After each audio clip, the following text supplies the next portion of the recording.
ஒரு மாநிலத்தோட முடிவுகளை மத்திய அரசாங்கம் எப்படி தன்னோட கட்டுப்பாட்டுக்குள்ள கொண்டு வருதுன்னு என்னைக்காவது யோசிச்சிருக்கீங்களா? இன்னைக்கு நாம தமிழ்நாட்டை ஒரு கேஸ் ஸ்டடியா எடுத்துக்கிட்டு பணம் மற்றும் தொழில் மூலமா மத்திய அரசோட செல்வாக்கு எப்படி செலுத்தப்படுதுன்னு பார்க்க போறோம். இதுதான் நம்ம முன்னாடி இருக்கிற முக்கியமான கேள்வி. மாநிலங்களுக்குன்னு தனிப்பட்ட அதிகாரங்கள் இருக்கிற ஒரு கூட்டாட்சி அமைப்புல மத்திய அரசோட செல்வாக்கு எங்க தொடங்குது, மாநிலத்தோட உரிமை எங்க முடியுது? வாங்க இத கொஞ்சம் ஆழமா பார்க்கலாம்.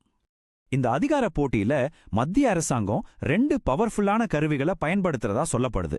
ஒன்னு பணம், இன்னொன்னு பெரிய கார்ப்பரேட் நிறுவனங்கள். இந்த ரெண்டும் எப்படி வேலை செய்யுதுன்னு இப்ப நாம பார்க்க போறோம். சரி, இதை நாம எப்படி புரிஞ்சுக்க போறோம்னா, முதல்ல பண நெம்புகோல் பத்தி பார்ப்போம். அடுத்து கார்ப்பரேட் இணைப்பு. கடைசியா இது எல்லாம் கூட்டாட்சி தத்துவத்தை எந்த அளவுக்கு பாதிக்குதுன்னு அலசுவோம். நம்ம முதல் பகுதிக்குள்ள போகலாம் வாங்க. பண நெம்புகோல்.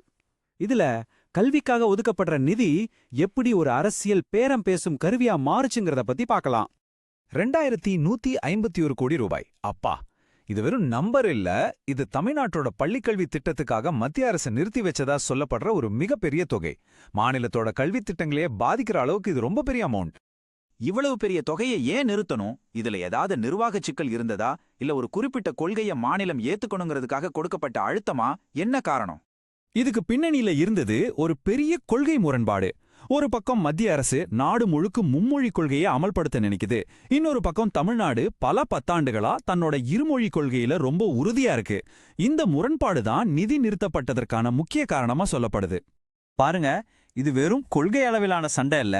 இதனால 80,000 மாணவர்களோட அட்மிஷன் நின்று போச்சு. யோசிச்சு பாருங்க. அது மட்டும் இல்லாம சுமார் 15,000 ஆசிரியர்களுக்கு சம்பள பிரச்சனை.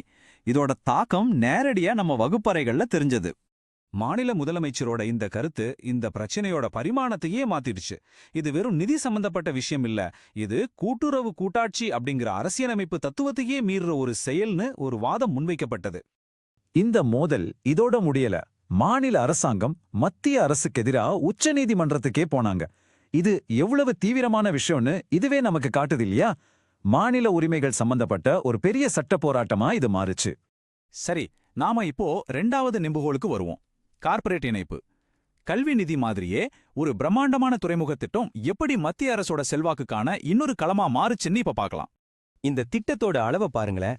18 மடங்கு விரிவாக்கம். அதாவது ஏற்கனவே இருக்கிற ஒரு துறைமுகத்தை 18 மடங்கு பெருசாக்க போறாங்க.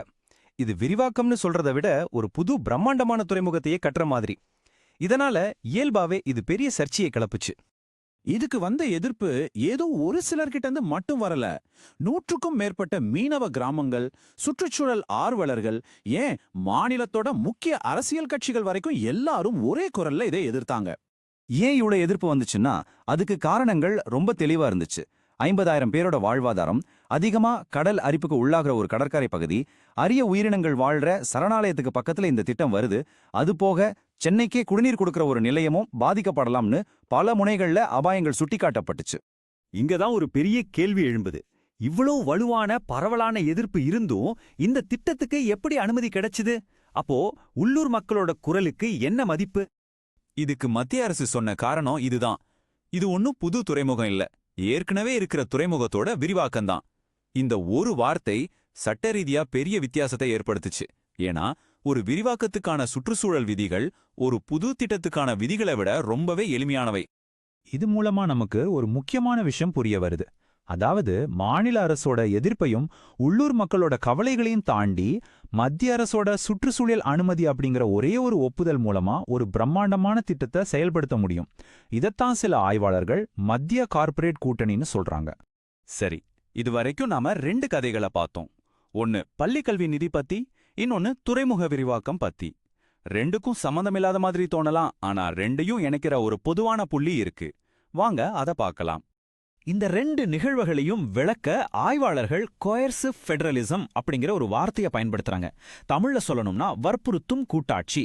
அதாவது மாநிலங்கள் மேல நிதி அல்லது சட்ட அதிகாரத்தை பயன்படுத்தி மத்திய அரசு தன்னோட கொள்கைகளை திணிக்கிற ஒரு முறை இது. இங்கதான் நாம முக்கியமான விஷயத்த புரிஞ்சுக்கணும்.